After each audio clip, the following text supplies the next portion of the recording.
Assalamualaikum warahmatullahi wabarakatuh. Perkenalkan, nama saya Vita Juwita dari kelas 12 IPA 1, berasal dari MAN 1 Samarinda.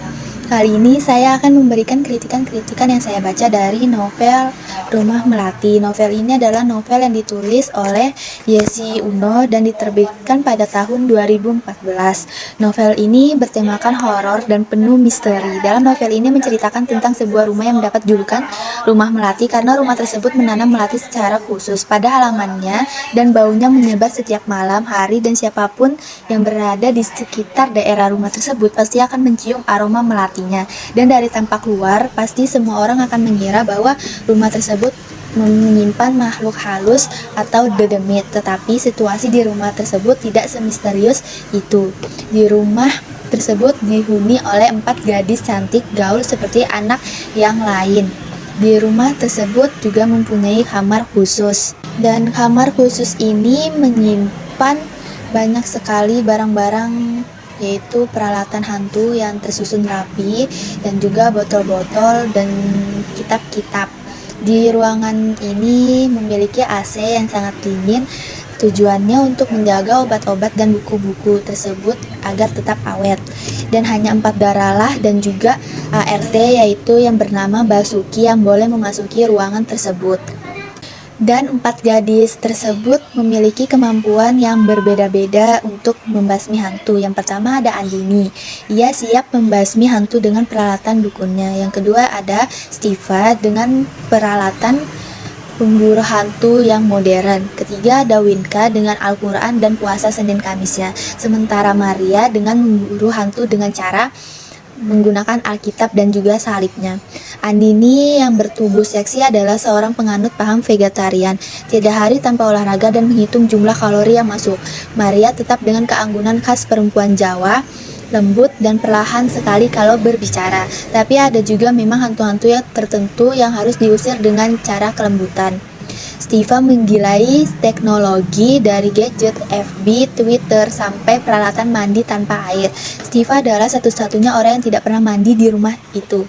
Stiva memesan sekardus gel dari Afrika yang dibeli dengan harga selangit, tapi gel itu bisa membuat kita bersih seperti habis mandi tanpa air sama sekali. Inka adalah gadis manis terakhir, adalah penganut meditasi Vipassana. Meskipun ia muslim yang taat, baginya menjernihkan pikiran sangat penting untuk melawan hantu-hantu yang berkeliaran di luar sana.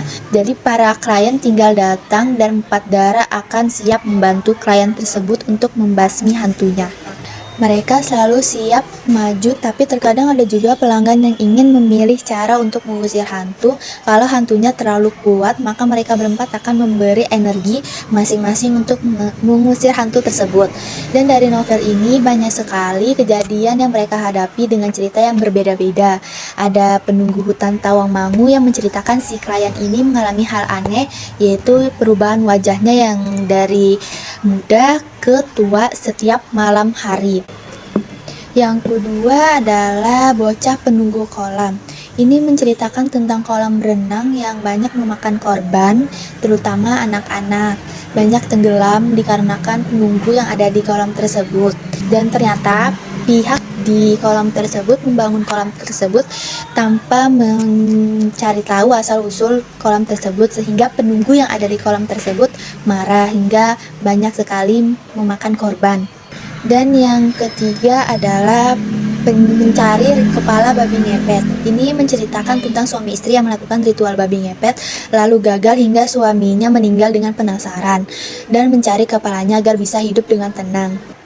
Yang keempat ada Rumah Rango-Rango, yaitu tentang rumah mistis yang membuat adik pacar dari Maria ini menjadi korban karena makhluk yang ada di rumah tersebut. Selanjutnya ada Arwah Penjual Kerak Telur, yaitu hantu penasaran karena meninggal ditabrak lari dan ia mencari-cari panci jualannya yang hilang, sehingga setiap orang yang melewati jalanan tersebut akan diteror oleh hantu tersebut. Dan yang keenam ada Villa Payung Merah, yaitu menceritakan hantu villa.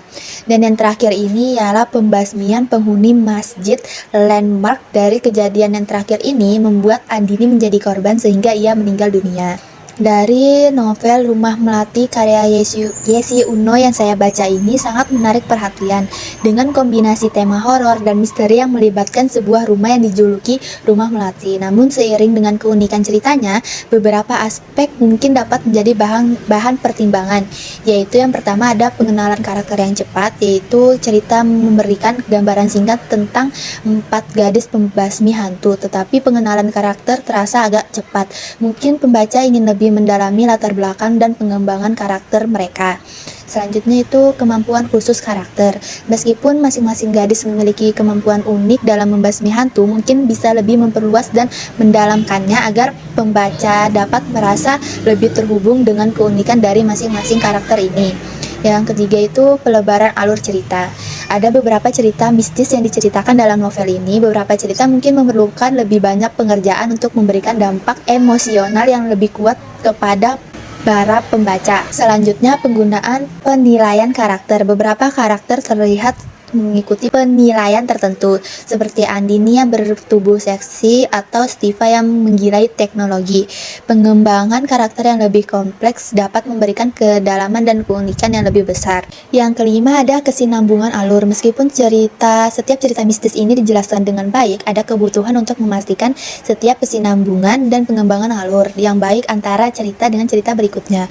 Ini akan membantu pembaca tetap terlibat dalam keseluruhan narasi. Yang keenam, pemilihan kata dan deskripsi. Beberapa deskripsi dalam cerita ini mungkin dapat dipercaya dengan pemilihan kata yang lebih mendalam dan variasi kalimat untuk menciptakan suasana yang lebih intens dan misterius. Dari kritik-kritik yang saya sampaikan, mungkin ini saja. Sekian, terima kasih. Bila ada kesalahan, mohon dimaafkan. Wassalamualaikum warahmatullahi wabarakatuh.